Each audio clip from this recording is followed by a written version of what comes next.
Hi everyone.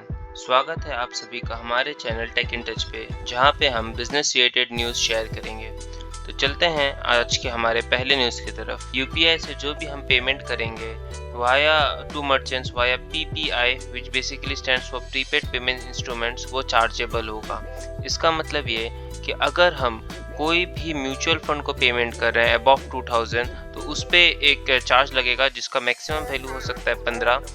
Similarly अगर हम दूसरे इंडस्ट्रीज या दूसरे मर्चेंट्स को पेमेंट कर रहे हैं, लाइक टेलीकॉम रिचार्ज कर रहे हैं या फिर एजुकेशन का कोई पेमेंट कर रहे हैं, तो गवर्नमेंट को कोई पेमेंट कर रहे हैं अबव 2000, तो उस पर एक चार्ज लगेगा एक्स्ट्रा, जिसका मैक्सिमम कैप रखा गया है 1.1%। चलते हैं हमारे दूसरे न्यूज़ की तरफ। एसबीआई ने एक नई रिपोर्ट निकाली है जिसमें उन्होंने कहा है कि आरबीआई अपने रेपो रेट को डिक्रीज कर सकता है। बट पर्सनली मुझे नहीं लगता कि अगले क्वार्टर तक रेपो रेट डिक्रीज किया जाएगा, क्योंकि अभी at the moment inflation rate on the higher side ही है रिलेटिवली। तो पर्सनली मुझे लगता है कि रेपो रेट को अभी एक और क्वार्टर के लिए इंक्रीज ही किया जाएगा। माइट भी स्लाइटली थोड़ा ही इंक्रीज हो, बट मेरे हिसाब से थोड़ा और इंक्रीज होगा। बट हम सब वेट करेंगे आरबीआई की मीटिंग का, जो कि 3 to 5 अप्रैल को होने वाली है। इसके अलावा एसबीआई की रिपोर्ट में उन्होंने हमारे कोर इन्फ्लेशन रेट के बारे में बताया गया है, जो रहा है 5.8% पिछले एक डिकेड में। चलते हैं हम हमारे अगले खबर की तरफ।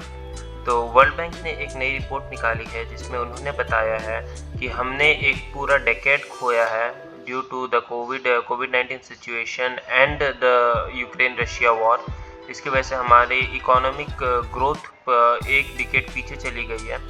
उन्होंने अपने नए रिपोर्ट में बताया कि हम ग्लोबल आउटपुट को पिछले 30 साल के सबसे लोएस्ट पॉइंटर पे, जो कि 2.2% पे प्रेडिक्ट किया है बिटवीन 2023 एंड 2030। चलते हैं हमारे अगले न्यूज़ की तरफ। एक 11 साल की बच्ची फ्रॉम केरला ने एक एआई बेस्ड ऐप बनाया है जो कि iOS पे अवेलेबल है, जो डिटेक्ट करता है आई डिजीजेस को। इनको काफ़ी प्यार मिला लिंक्डइन पे इनके वर्क के रिलेटेड। चलते हैं हम लोग अपने अगले न्यूज़ की तरफ।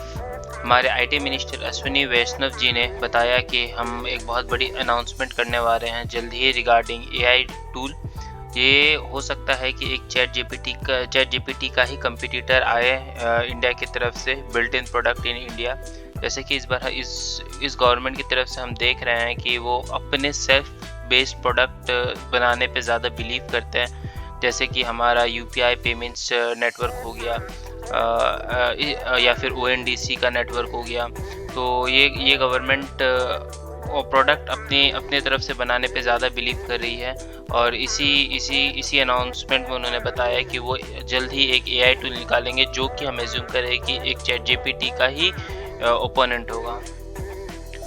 तो चलते हैं हम अपने अगले न्यूज़ की तरफ। एक बहुत ही अच्छा न्यूज़ आ रहा है हम सब के लिए, जो भी सैलरीड क्लास पीपल्स हैं उनके लिए।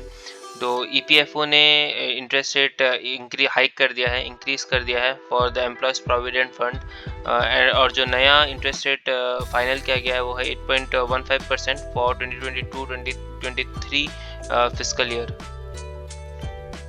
चलते हैं हम अपने अगली खबर की तरफ। ओयो ने अपना जो आईपीओ वो लाने वाले थे उसको रिड्यूस कर दिया टू 2/3। जैसे कि हम अभी जानते हैं कि इस टाइम में मार्केट का स्टैंडिंग इतना सही नहीं है।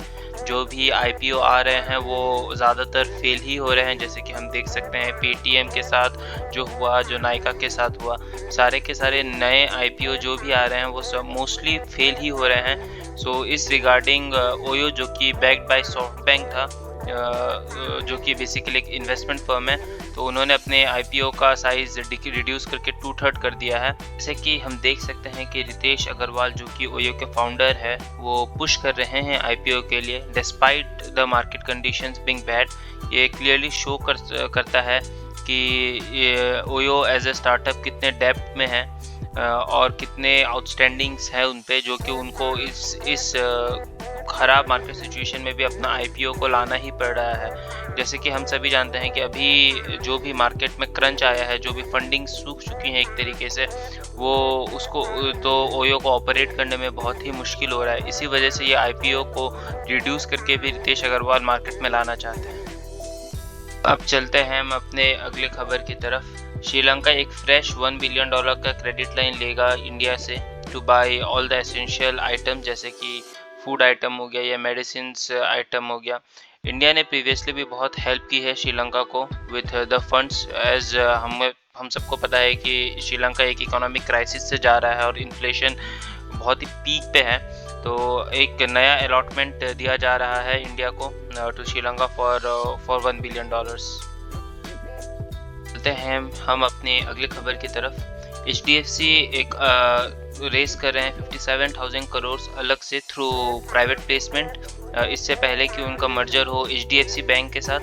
इससे पहले भी हमने जैसे कि देखा था 26 जनवरी को HDFC ने 25,000 करोड़ और भी रेस किए थे थ्रू बॉन्ड्स, जो कि 7.97% पे निकाले गए थे।